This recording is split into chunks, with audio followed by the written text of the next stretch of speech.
दोस्तों, आखिरकार वो घड़ी आ गई जिसका हम सब बेसब्री से इंतजार कर रहे थे। बांग्लादेश की नापाक हरकतों को अब और बर्दाश्त नहीं किया जाएगा। भारत ने कमर कस ली है और अब बांग्लादेश के लिए मुसीबत के बादल छा चुके हैं।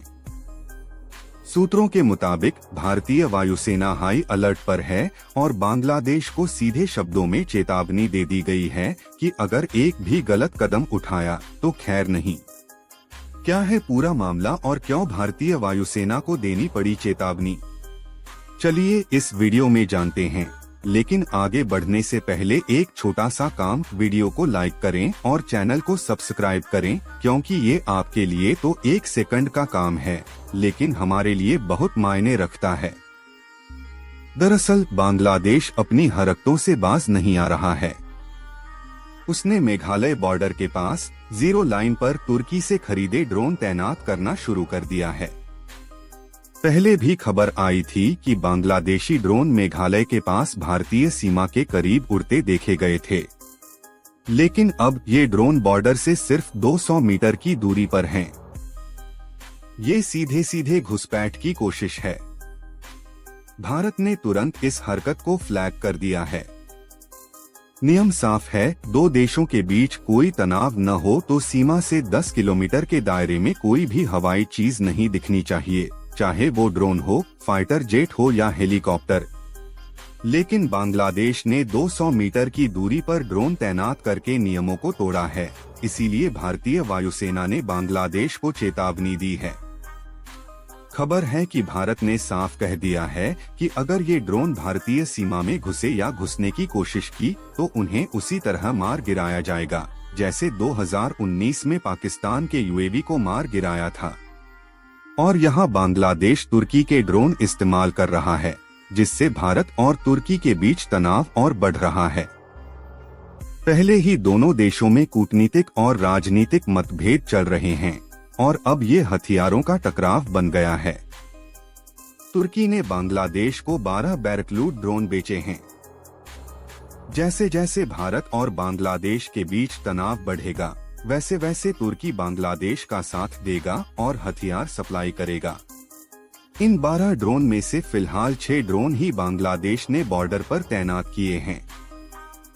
शुरू में तो इन ड्रोन का मकसद निगरानी करना था, लेकिन अब इन्हें भारत विरोधी गतिविधियों के लिए इस्तेमाल किया जा सकता है।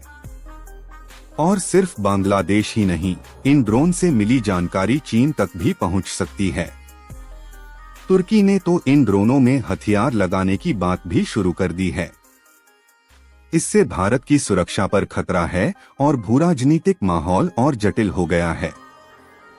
इसीलिए भारतीय वायुसेना ने पहले समझाने की कोशिश की है, वरना आप तो जानते ही हैं कि भारतीय वायुसेना दुनिया की सबसे ताकतवर सेनाओं में से एक है और वो किसी भी हवाई खतरे को मिनटों में खत्म कर सकती है। अगर तुर्की और बांग्लादेश जैसे देश भारत को हल्के में लेने की सोच रहे हैं तो ये उनकी सबसे बड़ी भूल होगी। और ये पहली बार नहीं है जब भारत ने तुर्की के घातक ड्रोन को गिराने की बात कही है। 2024 में बीएसएफ ने 10 महीने में लगभग 250 ड्रोन गिराए, जिनमें कई तुर्की के भी थे। जो काम हमने पाकिस्तान बॉर्डर पर किया, अब वही बांग्लादेश बॉर्डर पर भी करना पड़ेगा। अब आप सोच रहे होंगे कि भारत ने बांग्लादेश को सिर्फ चेतावनी क्यों दी है, सीधे एक्शन क्यों नहीं लिया? तो आपको बता दें कि भारत पूरी तरह से तैयार है। हमारी तीनों सेनाएं हाई अलर्ट पर हैं और बांग्लादेश पर कड़ी नजर रख रही हैं। बांग्लादेश चूहे की तरह फुदक रहा है, लेकिन हमारी तैयारी पूरी है, तो हमें फुदकने की जरूरत नहीं है। हम अभी उतनी ही कार्रवाई करेंगे जितनी जरूरी है, वरना विवाद और बढ़ जाएगा। याद कीजिए, जब बांग्लादेश के 2 जहाज भारतीय सीमा में घुसे थे तो उन्हें भारतीय कोस्ट गार्ड ने गिरफ्तार कर लिया था। हम उसी तरह से हर उल्लंघन का जवाब देंगे। बांग्लादेश की तरह फुदकने के बजाय हमें एक्टिव रहना होगा और भारतीय सेना इस पर पूरी नजर रख रही है। बांग्लादेश की मुसीबतें पहले ही कम नहीं हैं। एक तरफ भारतीय वायुसेना की चेतावनी तो दूसरी तरफ म्यांमार की अराकान आर्मी बांग्लादेश बॉर्डर पर कब्जा करती जा रही है और बांग्लादेश इसे छिपाने की कोशिश कर रहा है। खबरों के अनुसार अराकान आर्मी के हमले से बांग्लादेश के मोहम्मद यूनुस की चिंता बढ़ गई है। जब उनके बॉर्डर गार्ड अराकान आर्मी का सामना नहीं कर पा रहे हैं तो वो भारत का क्या मुकाबला करेंगे। भारत की इकोनॉमी और मिलिट्री ताकत को देखें तो भारत एशिया का तीसरा सबसे पावरफुल देश बन चुका है और मिलिट्री के मामले में भारत दुनिया की चौथी सबसे बड़ी ताकत है। हमारे पास हथियारों की और सेनाओं की कोई कमी नहीं है। एक्सपर्ट्स ने भी मोहम्मद यूनुस को चेतावनी दे दी है कि भारत से पंगा लेना उनके लिए बहुत भारी पड़ेगा।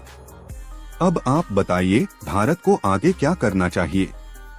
कमेंट में अपनी राय जरूर दें और इस वीडियो को शेयर करें ताकि सबको पता चल सके। और हाँ, चैनल को सब्सक्राइब करना न भूलें।